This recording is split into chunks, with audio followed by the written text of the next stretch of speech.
Hello students, and welcome to the final video, section 2.2. It's me, Mr. Hernandez. In this video, we're going to be looking at what is a normal line. And again, we're going to continue to deepen your understanding of the derivative and writing the equations of those tangent lines. Let's get started.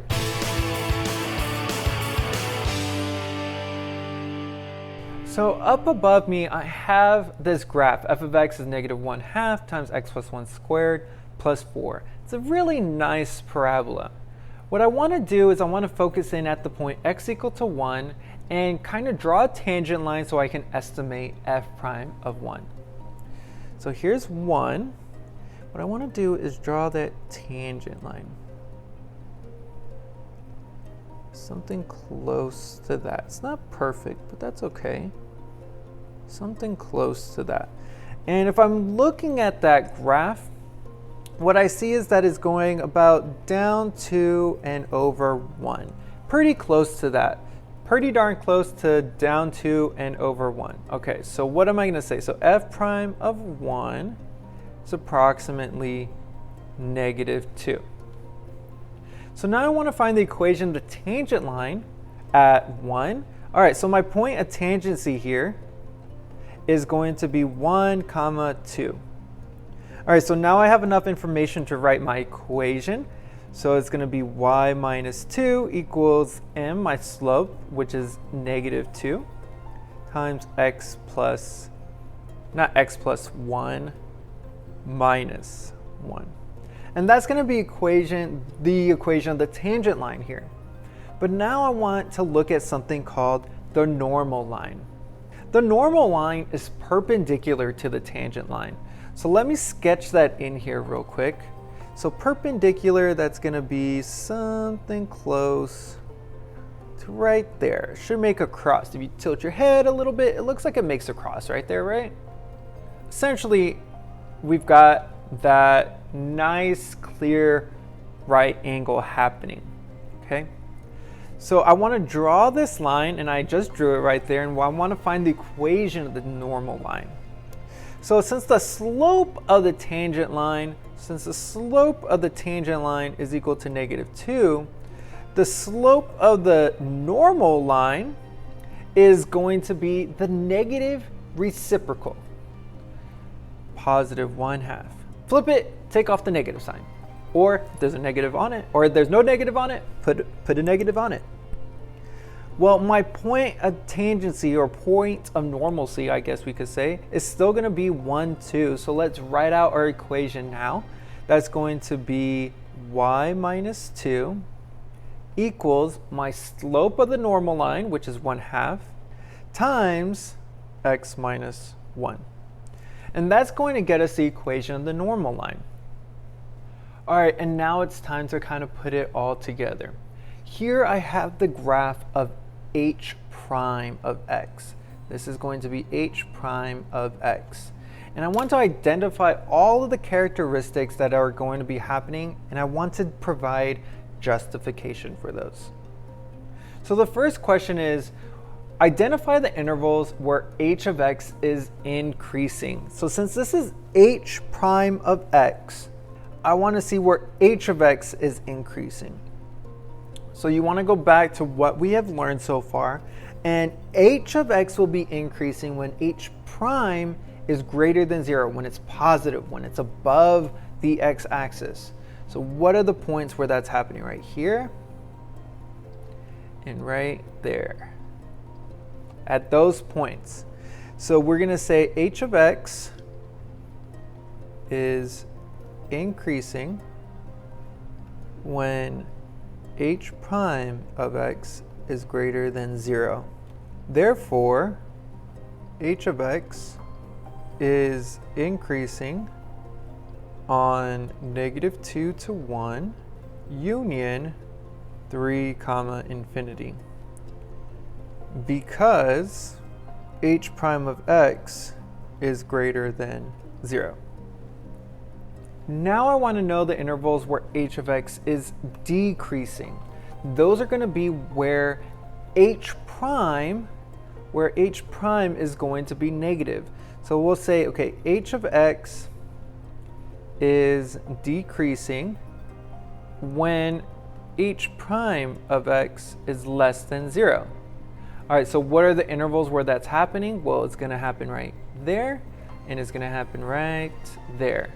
So those intervals are going to be, therefore, h of x is decreasing on negative infinity comma negative 2 union 1 comma 3, because h prime of x is less than 0. Now again, we want to identify characteristics of h of x where h of x has a relative maximum. So go back and determine where we are getting relative minimums and maximums.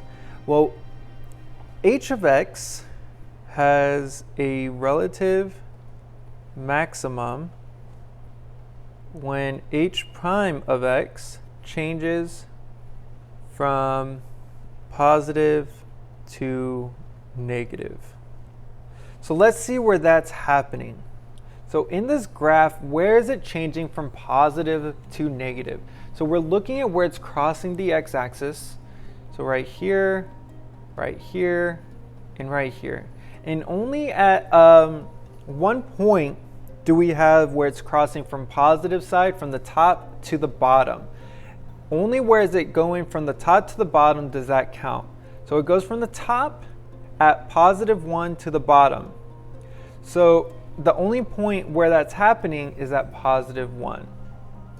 So therefore, h of x has a relative max at x equal to 1.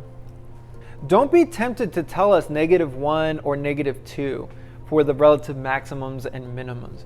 Keep in mind what you're looking at. This is the graph of h prime, and I want to find what are the characteristics of h of x.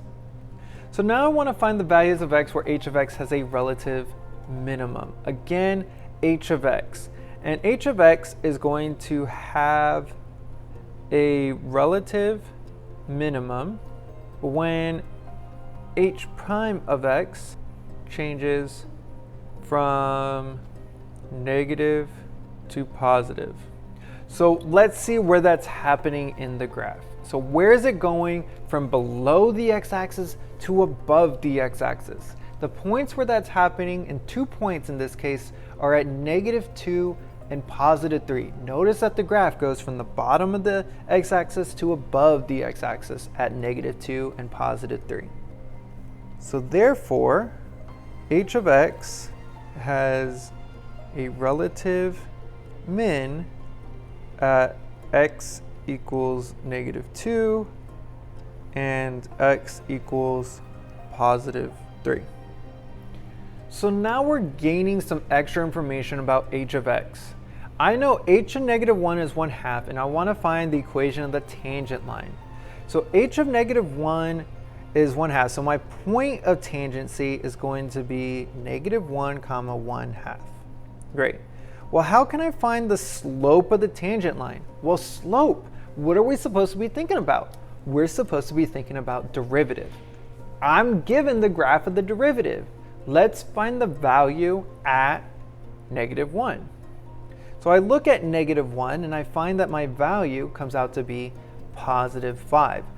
That's going to be the slope of that tangent line at h of x. So my slope of the tangent line is going to be positive 5. I now have enough information to write out my equation. The equation is going to be y minus 1/2 equals 5 times x plus 1. It's that simple. Keep in mind what you're looking at. And now I have one question remaining. So now I'm given each of 2 is negative 3. So my point of tangency is going to be 2 comma negative 3. But I want to find the equation of the normal line. So let's find the slope of the tangent line first. What's that going to be? So I'm going to go up at x equal to 2. And I'm going to get that value at 2. So the y value is negative 2. So that's the slope of the tangent line. Derivative, which is what I'm given here, slope. So negative 2 here. Well, what is the slope of the normal line? Well, the slope of the normal line is going to be positive 1/2, the negative reciprocal here. So let's write out our equation. That's going to be y plus 3 equals 1/2 x minus 2. And that's all we need here. Great job staying in these 3 lessons and these 3 videos today.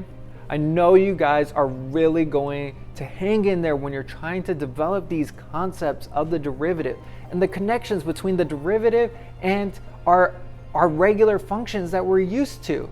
Keep building on these ideas, really get them down. This is the heart of calculus here. Thank you. If you do need any help, I'm Mr. Hernandez, and this was Mr. Hernandez Teaches.